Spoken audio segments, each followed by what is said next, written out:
Olá, estamos chegando com mais uma edição do nosso Conversa com o Especialista, o nosso encontro aqui pelo Portal Mais Sul, pelo Instagram, pelo YouTube, pelo Spotify, sempre para falar de saúde, de prevenção, de tratamentos e de qualidade de vida. Um dos maiores, se não o maior órgão do nosso corpo, muitas pessoas sequer lembram que ele é efetivamente um órgão. Eu estou falando da nossa pele, o órgão que, aliás, é o que está exposto ao tempo, que está exposto a tudo e a todo o mundo todo o tempo. Por isso, tem este fator de grande importância que muitas pessoas acabam negligenciando, acabam não cuidando como deveriam da sua pele. Por isso, esse é o tema do nosso Conversa com o Especialista de hoje, recebendo a médica dermatologista, doutora Ana Carolina Búrigo Lima. Doutora Ana Carolina, bom dia, tudo bem? Bom dia, tudo certo? É um prazer estar aqui e falar um pouco, sobre a pele, que de fato é o maior órgão nosso e requer cuidados especiais, assim como qualquer outro órgão. Doutora, quando falamos em dermatologia, muitas pessoas veem à cabeça a primeira situação estética, sejam manchas, melasma, acne e outras situações que acredito sejam sim muito comuns no seu consultório, mas a pele, para a gente começar, ela não está aqui simplesmente por estar, para deixar a gente com uma aparência agradável, ela tem uma função de grande importância. E que função é essa? Isso. A gente recebe muitos pacientes da parte estética, mas a doença também é muito frequente no consultório e é o dermatologista que está apto para tratar, né? E a pele tem essa função primordial que separa, o nosso ser do meio externo. Então tem a função de homeostase, de regular a temperatura, de troca com o meio externo, e a grande função de proteção também, é ela que nos separa, a função de tato, de sensação, de nos conectar com o meio externo e até mesmo de síntese, por exemplo, da vitamina D. Então é um órgão extremamente complexo que possui várias funções. E quais são as principais doenças, as principais condições que as pessoas procuram ou que deveriam procurar para evitar casos mais graves, por exemplo, até mesmo um câncer de pele que pode, se não tratado, provocar até mesmo a morte da pessoa, doutora? Exatamente, e essa é uma informação bem importante, porque tem gente que acha que o câncer de pele é relativamente tranquilo, que ele não pode provocar a morte, assim como outros cânceres. E sim, o câncer de pele, existe o câncer de pele mais grave, que é o câncer de pele melanoma, né? Esse a gente tem que diagnosticar de forma precoce, porque ele pode se espalhar pelo corpo e pode levar à morte. Ele tem um prognóstico, uma evolução por vezes bem reservada e desfavorável se a gente não encontra ele no início.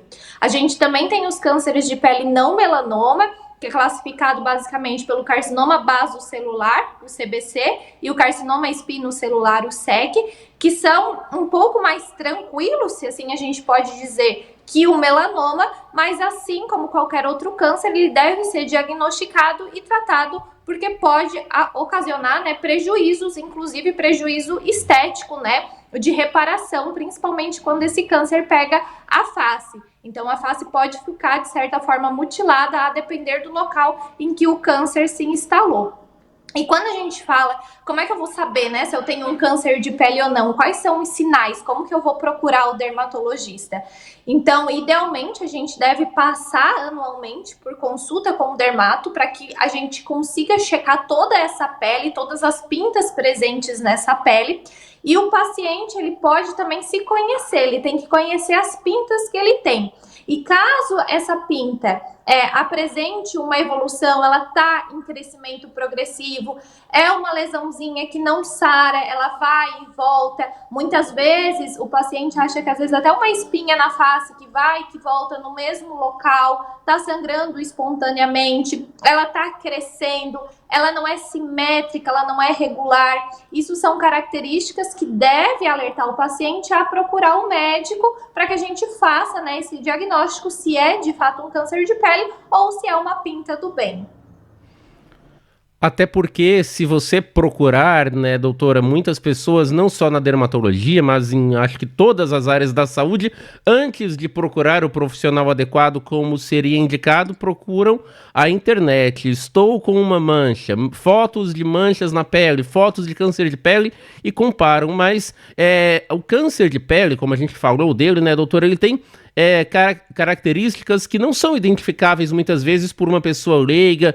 Muitas vezes o próprio profissional precisa de equipamentos para ampliar a visualização, para detectar a cor e tudo mais, até mesmo exames para analisar aquela lesão, e por isso a importância de não deixar para depois, né, doutora? Exatamente, isso é primordial, assim, o que tu falou é muito verdadeiro. Então, às vezes, até a gente precisa de equipamentos especiais para que a gente possa diferenciar, né, se de fato é um câncer de pele ou não. E às vezes a gente tem que recorrer até à biópsia para ter certeza ali no anatomopatológico se é um câncer de pele ou não. Então, o paciente ele até pode, se ele querer, né, procurar na internet, mas essa não vai ser a versão final. O que vai deixar ele de procurar um dermatologista, caso ali na internet esteja escrito que é uma lesão do bem. E essas lesões, elas estão geralmente em determinado local, em partes do corpo que ficam mais expostas ao sol, mãos, braços, no rosto, podem aparecer em um local que nunca pega sol. Como que funciona, seja um câncer de pele ou outras lesões que exigem esse acompanhamento e esse tratamento? Isso, idealmente o câncer de pele, né, ele se apresenta nas regiões fotoexpostas, ou seja, as regiões expostas ao sol, justamente porque o sol ele tem um componente importante na formação do câncer de pele, mas não é o único componente. Então pode acontecer de surgir lesões em áreas que não são expostas ao sol. Então, se a gente encontrar uma lesãozinha, por exemplo, em região íntima, isso não quer dizer que não é um câncer de pele. A gente tem que procurar, mesmo que não seja uma área exposta ao sol. Agora, a grande maioria dos cânceres vão aparecer nessas áreas expostas, que são dorso de mão, braço, antebraço, face, pescoço.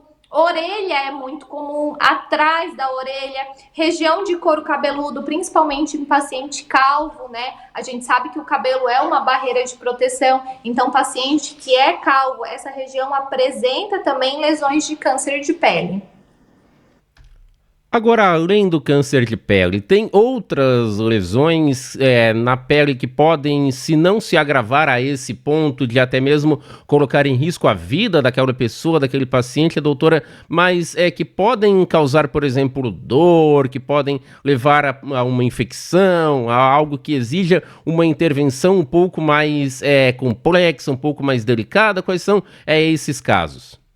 Isso, a gente tem as lesões pré-cancerígenas, que são lesões que não são câncer de pele, mas pode se transformar em câncer de pele e pode vir acompanhado com sintomatologia local, como coceira ou dor. Essas lesões a gente precisa tratá-las a fim de que não vire futuramente um câncer de pele. Um exemplo é a queratose actínica, que é uma lesão produzida pelo sol. Às vezes ela é mais sentida do que de fato visualizada. Eu brinco que são aquelas lesões cascudinhas que quando a gente passa o dedinho tem a sensação de pele áspera. Então essas lesões é um exemplo de lesão que pode virar câncer de pele, não é um câncer de pele, mas que a gente deve tratar. E paciente que tem essa exposição crônica ao sol geralmente tem múltiplas dessas lesões, principalmente em Opa, eu tô, porque ligaram aqui para mim. Ah, sem problemas. Pode continuar, por favor.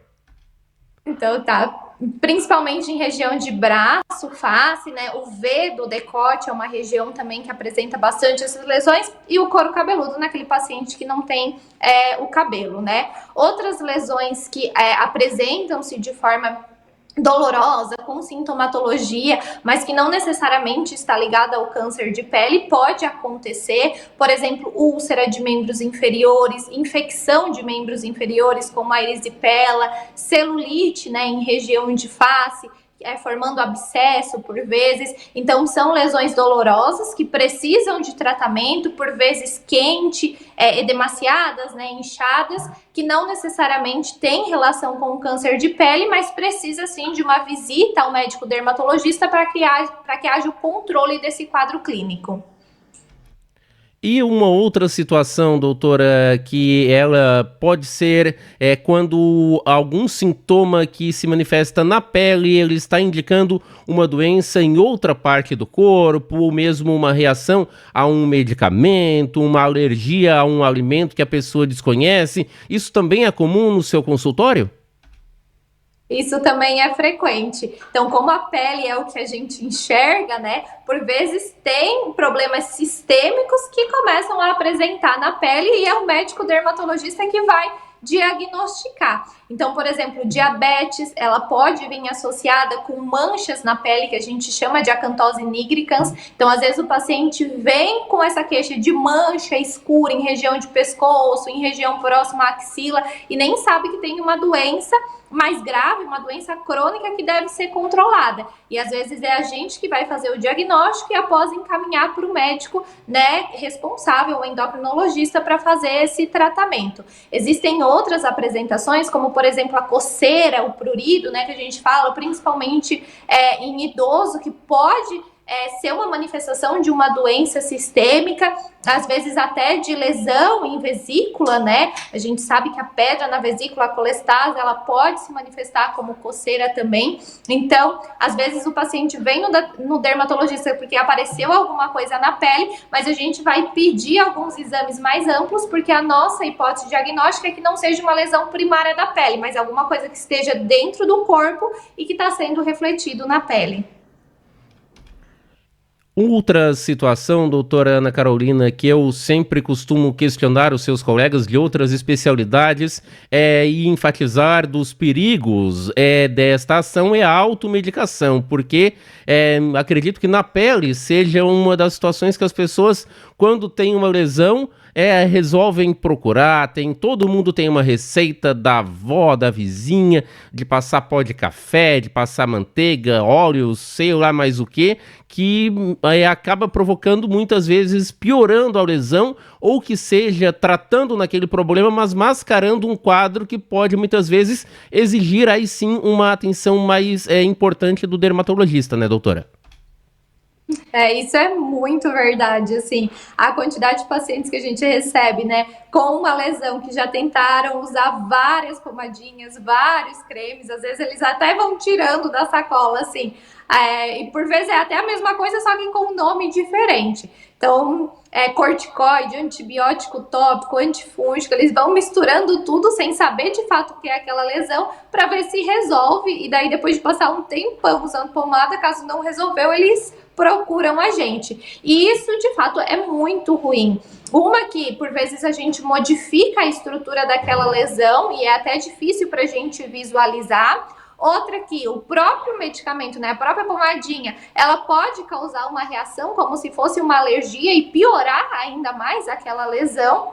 E outra que não está se tratando efetivamente, né? Por exemplo, quando a gente usa corticoide, não em pomada, mas corticoide sistêmico para tratar alguma lesão de pele, tem lesões que de fato dão uma melhorada no início, mas que depois elas voltam pior ainda. É o caso, por exemplo, da psoríase, que é uma lesão bastante comum aqui, né? E que os pacientes têm aquela lesão descamativa na pele, por vezes por conta, vão lá, só essa medicação me resolve, que é a injeção de corticoide. Vai lá, faz a injeção de corticoide, como fica no corpo por um tempo o corticoide, fica aquele período com a pele limpinha, sem nenhuma lesão, mas quando acaba a ação do corticoide, volta com a lesão pior ainda.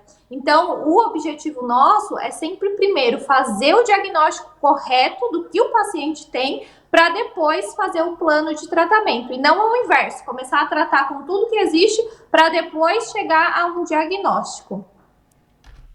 Doutora, me corrija se estiver errado, mas na dermatologia existe também muita questão de medicamentos que o médico dermatologista prescreve manipulados, de acordo com a necessidade individual daquele paciente, seja da substância, do princípio ativo ou mesmo da forma de apresentação, da forma de aplicação para aquela pessoa, para suas atividades e para o seu modo de vida, né? Isso é comum, por que na dermatologia isso acontece?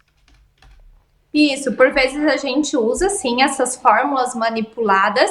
Eu, particularmente, não uso com tanta frequência. Eu gosto de usá-las quando não existe um medicamento pronto. Então, por vezes, não tem aquela formulação pronta para aquele paciente. Então, eu preciso abrir mão, né, desse produto para solicitar o produto manipulado para que consiga agir de forma específica naquele paciente. Então, existe sim essa possibilidade e daí a gente consegue individualizar um pouco mais o tratamento.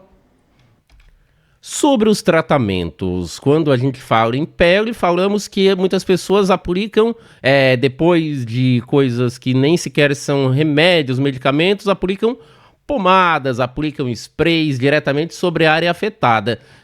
Mas tem muito mais tratamentos do que simplesmente você aplicar uma pomada na lesão, né, doutora? Quais são esses tratamentos? Existem medicamentos que você pode tomar por via oral, injetáveis, procedimentos? O que está disponível atualmente?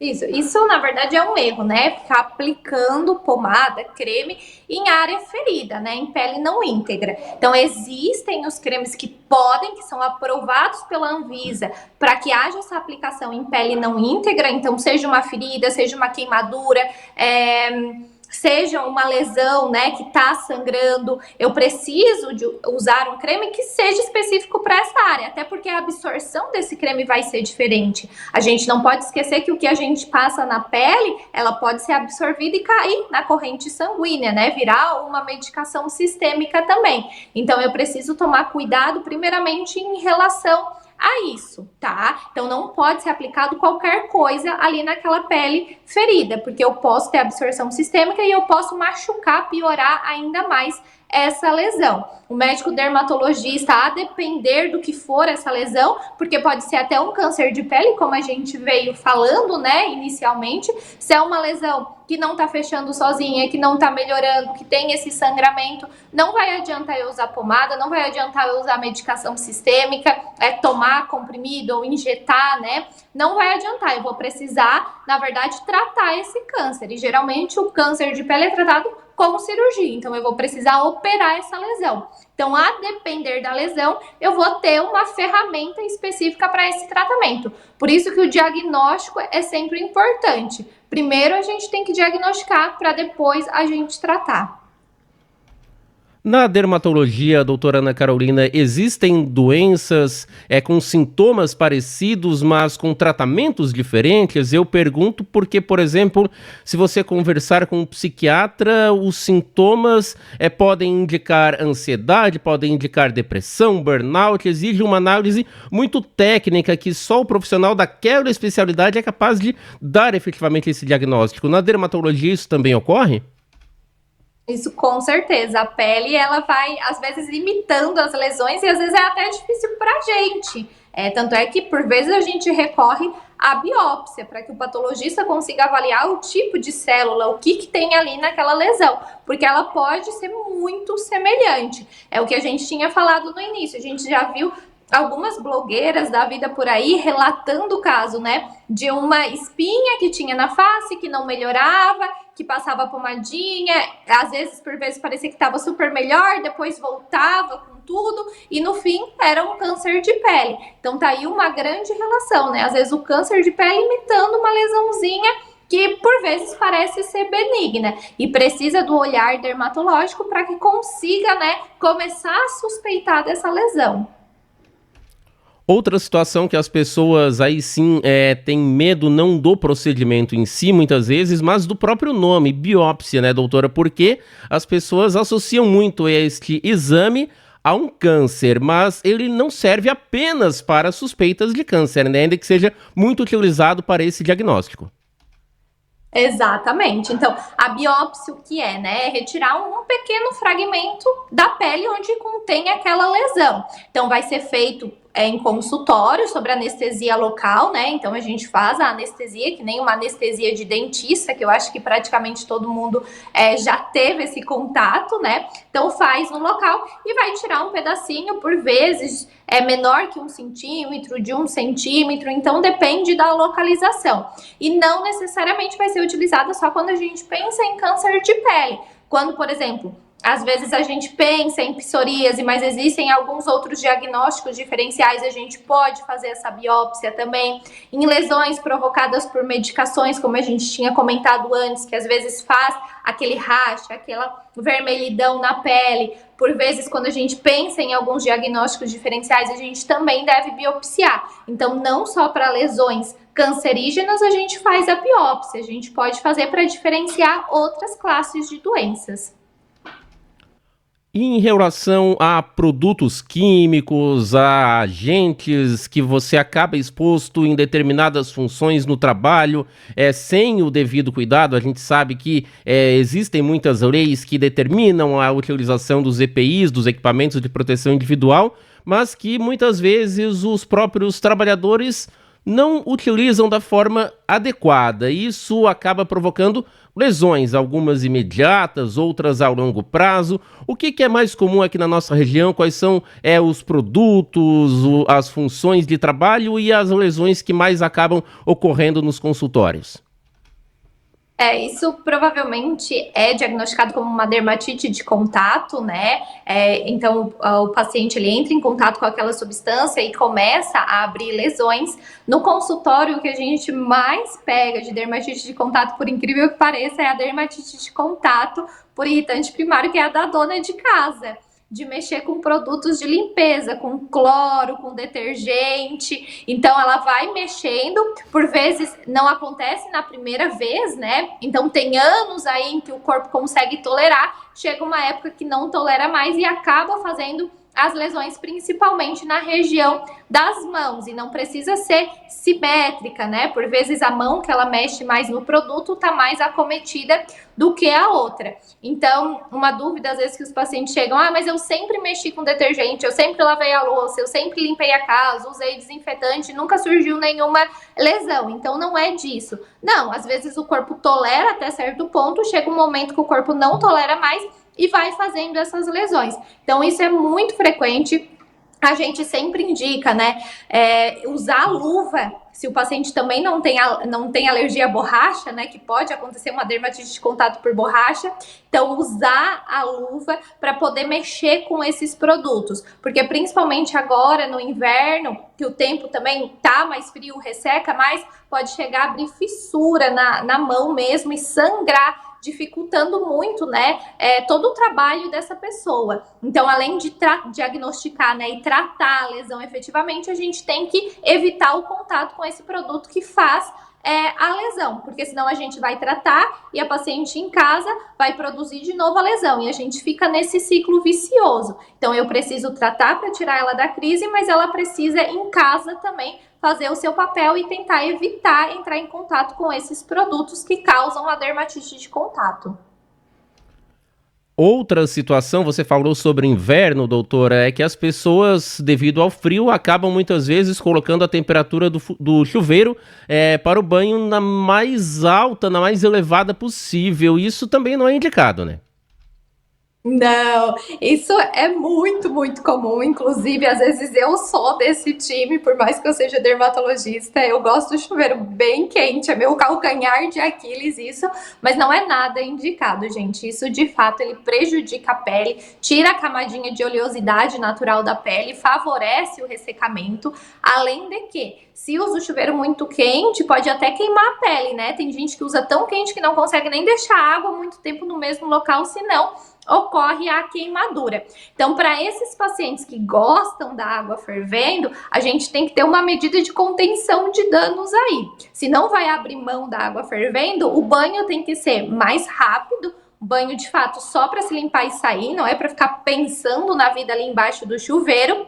Idealmente usar óleo de banho também durante, né, esse banho, para que haja essa hidratação da pele, e depois, né, assim que saiu do banho, se enxugou, hidratar a pele com um creme hidratante para que haja, né, uma selagem dessa água, a pele fica mais úmida, então a gente consegue selar com o hidratante para evitar o ressecamento.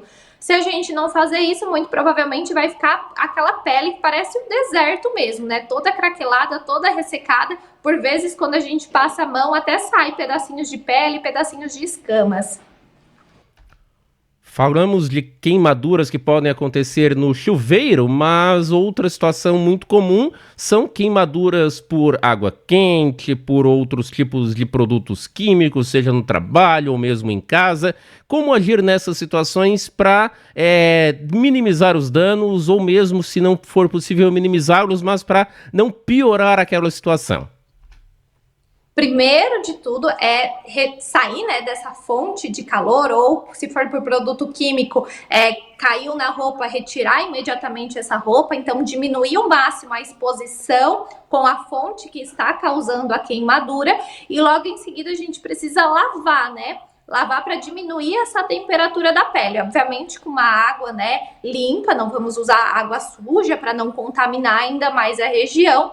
E daí a gente pode tomar algum analgésico para aliviar a dor, por vezes até anti-inflamatório, mas idealmente esse paciente ele deve logo em seguida procurar o médico para que seja feita a avaliação, né, individual, e seja traçado um tratamento individualizado mesmo para aquele caso. O que inicialmente o paciente pode fazer é tentar diminuir, né, o contato com o produto que causou a queimadura e lavar o local para tentar diminuir essa temperatura no tecido. Neste caso, aí sim, né, doutora, nós falamos da importância de procurar um dermatologista pela especialização que esse profissional tem, mas num caso de uma emergência, aí sim você deve procurar, dependendo da gravidade, da intensidade dessa lesão na pele, procurar um atendimento no hospital, numa unidade de saúde, no médico que esteja disponível o mais rápido possível, mesmo que o seu dermatologista de confiança, de repente, não tenha agenda para atendê-lo naquele dia. Exatamente. Às vezes a queimadura é tão extensa, ou em áreas nobres, como região de pescoço, face, que é uma urgência, né? Então precisa ser avaliado o mais rápido possível, e esse paciente vai para o hospital para ser avaliado ali pelo médico plantonista, pelo médico que está ali disponível para ele. Ele não vai dormir, não vai esperar para, a nível ambulatorial, ser consultado com o médico, a depender da agenda. Então ele precisa resolver aquele quadro, né, no momento, sendo que é uma urgência, para depois, sim, se ele querer acompanhar com o dermatologista, para ver até a questão de cicatrização, avaliar quais os cremes curativos melhores para aquela lesão, ele pode sim. Mas primeiro ele tem que resolver a urgência dele. Sobre cicatrização, sobre marcas, é muito comum, aí não apenas na nossa região, mas mundo afora, lesões provocadas por acidentes, principalmente acidentes de moto, acidentes de trânsito, alguns acidentes de trabalho também, que na hora da emergência acabam provocando uma cicatriz que incomoda aquele paciente, seja nas mãos, nos braços ou principalmente na face. É possível procurar, aí sim, depois daquele procedimento cicatrizado, procurar um dermatologista para tentar reduzir aquela cicatriz, tentar diminuir aquela marca de uma forma que fique melhor para a qualidade de vida desse paciente?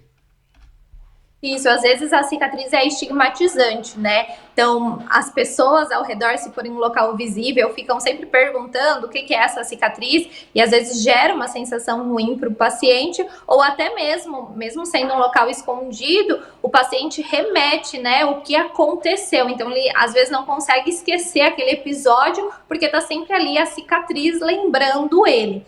Então, a gente consegue tratar essa cicatriz, a gente tem protocolos efetivos para tratamento de cicatriz, tanto quando a gente fala de cicatriz que ela é mais elevada, que é a cicatriz hipertrófica ou até mesmo queloide, quanto cicatrizes mais afundadas, que são as cicatrizes atróficas, e também às vezes a cicatriz ela tá relativamente plana, no mesmo nível da pele, mas a coloração é diferente e isso incomoda o paciente. A gente também consegue tratar essa coloração de cicatriz. E a depender do tipo de cicatriz, existe a cicatriz que não é funcional, né? Às vezes, por exemplo, em região articular, até limita o movimento do paciente. E isso a gente também consegue tratar. Por vezes, é necessário reoperar para conseguir ampliar esse arco de movimento. Então, a cicatriz, ela não é só estética, ela pode ser funcional também. E o paciente, ele deve saber que existe esse tratamento para todos os tipos. O que acontece é que a cicatriz, ela não vai desaparecer. A gente vai conseguir reduzir ela ao máximo, mas sempre vai ter o mínimo de lesão ali. A cicatriz, ela não consegue ser apagada da pele. E além do cuidado do profissional, da técnica que é aplicada, existe também a dedicação do próprio paciente, né, doutora? Porque depois que ele é submetido a um procedimento, seja cirúrgico ou mesmo em consultório, a aplicação de algum determinado medicamento, depende do paciente seguir as orientações do profissional para que aquele tratamento ocorra da melhor forma possível. Perfeito. Eu brinco que às vezes é 50-50. Eu vou fazer a minha parte de prescrever o melhor tratamento, se tiver cremes, prescrever os cremes para a cicatrização, mas os 50% do paciente ele também deve ser feito. Não adianta eu prescrever aqui o creme e o paciente não usar de forma adequada. Então, isso é um casamento. Eu faço a minha parte, mas o paciente deve fazer a sua parte também para que atinja o máximo grau daquele tratamento, né? De resposta daquele tratamento. Para finalizar, doutora, a gente sabe que muitos pacientes, quando procuram um atendimento particular para aquelas pessoas que não possuem um plano de saúde, acabam tendo uma resistência justamente pela questão financeira, não do atendimento em si, mas de pensar que, de repente, o tratamento, o medicamento, a pomada, no caso da dermatologia, pode ser muito cara, porque procuram na internet pomada para coceira, pomada para cicatriz, e aparecem produtos de valores bem elevados, mas tudo isso vai da conversa também, né, do paciente com o profissional, com o dermatologista, para explicar e para encontrar em conjunto qual medicamento o paciente vai conseguir adquirir, manter esse tratamento e tratar essa lesão, né? Importantíssimo isso. Eu sempre falo na consulta que um tópico da minha consulta é isso: quanto o paciente está disposto a gastar por aquela queixa. Então, a gente consegue alinhar o gasto com o produto que a gente vai prescrever. Se o paciente, eu tenho dinheiro, eu quero gastar o tanto que for necessário, a gente vai passar determinadas pomadas. Eu preciso economizar, preciso enxugar a minha receita. Existem outras pomadas que a gente pode utilizar também e não necessariamente inferior uma à outra. Então, falar disso, falar de quanto pode gastar, quanto pode investir, é extremamente importante para que a gente consiga alinhar a prescrição para o paciente. Porque não adianta de nada ele sair do consultório com uma receita ali cara, que ele não vai conseguir comprar e ele não vai fazer os 50% dele. Eu vou prescrever a minha parte, mas ele não vai usar porque não pôde comprar. Então, isso é muito fundamental. Falar sobre isso, às vezes, é um tabu, mas que precisa ser quebrado para que consiga se atingir o objetivo do tratamento. Dermatologista Ana Carolina Búrigo Lima, teríamos muito mais assuntos, voltaremos a conversar em novas oportunidades, porque assim como a pele é o órgão de maior extensão, de grande importância, os cuidados e as doenças e problemas também são variados e os tratamentos e a prevenção da mesma forma. Para quem ficou com alguma dúvida, de repente você citou algum sintoma, a pessoa acendeu o sinal de alerta e quer marcar uma consulta, como é que as pessoas podem encontrá-la no consultório, nas redes sociais para buscar mais informações? Isso, na rede social, então é @anacarolina_dermato. Em consultório, eu atendo em Criciúma, na Clínica Belviver, aqui no edifício Millennium, próximo ao Hospital São José. Em Içara, eu atendo na Clínica Luma e na Clínica Vital. Todos os contatos, então, nós agradecemos mais uma vez, como frisei antes, um assunto muito importante que muitas pessoas acabam por negligenciar e ter problemas, muitas vezes, sérios problemas de um tratamento mais complexo. Muito obrigado mais uma vez, doutora Ana Carolina Búrigo Lima. Um bom trabalho para você, para toda a equipe e sucesso. Amém, muito obrigada. Tchau, tchau. E assim nós encerramos a edição de hoje do Conversa com o Especialista, convidando você a sempre nos acompanhar com mais assuntos ligados à saúde, prevenção, tratamentos e qualidade de vida. Um abraço e até mais.